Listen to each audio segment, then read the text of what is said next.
Ayan, magandang umaga po. Nandito po kami sa labas guys. Kung saan, bilis humaba ng damo guys. May mga damo na naman. Ayan o. Ayan guys, oh. Pakita ko sa inyo. Ayan. Ang haba na naman ng damo. Ayan. Ang dami po dito yung tinatawag nilang tawag doon. Yung tinatawag po nilang kulitis. Ayan, ang dami po dito tumubo. Ayan guys. Ayan, nakatikim na ako niyan. Nakakain na po ako niyan hinalo sa munggo. Masarap po ito sa munggo. Ayan, ang lalaki ng dahon. Ayan, ang puro kulitis po yung tumubo. Grabe. May nakita ako umakyat sa bakod namin. Ayan ang kumuha ng sampung sa kumuha siya ng dahon ng sampung. Pero, ayan.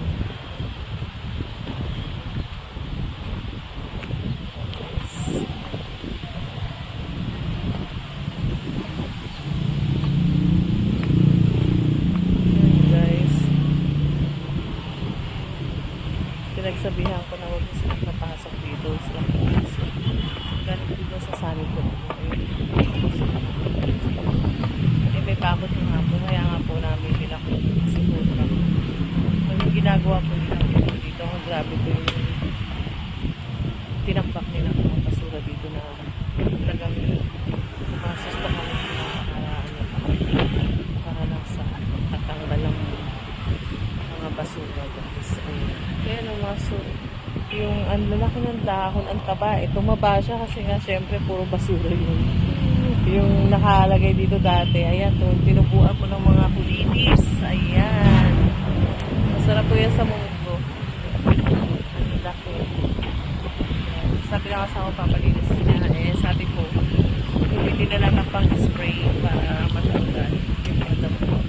Kahit yung maliit.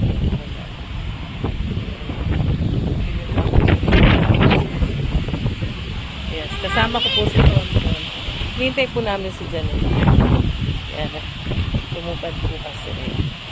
Sabi na po namin guys.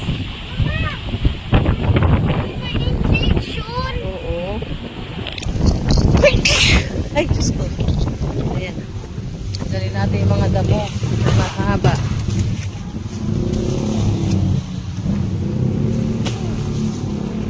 Tubo na naman kasi kakapal na naman yun guys dito. Tanggalin namin.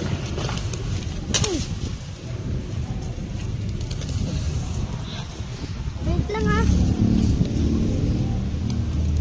Malambot naman pala guys. Malambot bunutin yung damo.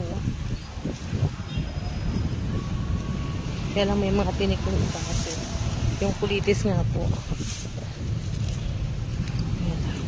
Tanggalin natin.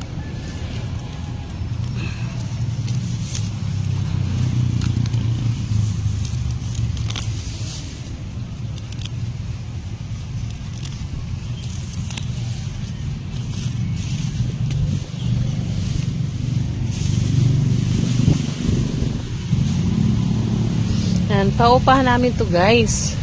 Ano kami, inilagyan ko na nga po ng pastil for list po. Para may dagdag. Ako may naroon Dagdag dyan. kita. Sayang naman po guys kasi hindi ba nagbabayad ng tax every year. Ayan. Uy, may nakita ako.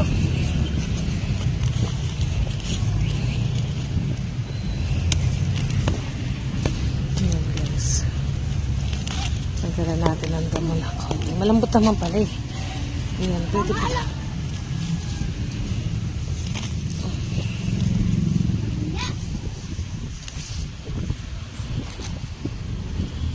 Madilig kasi.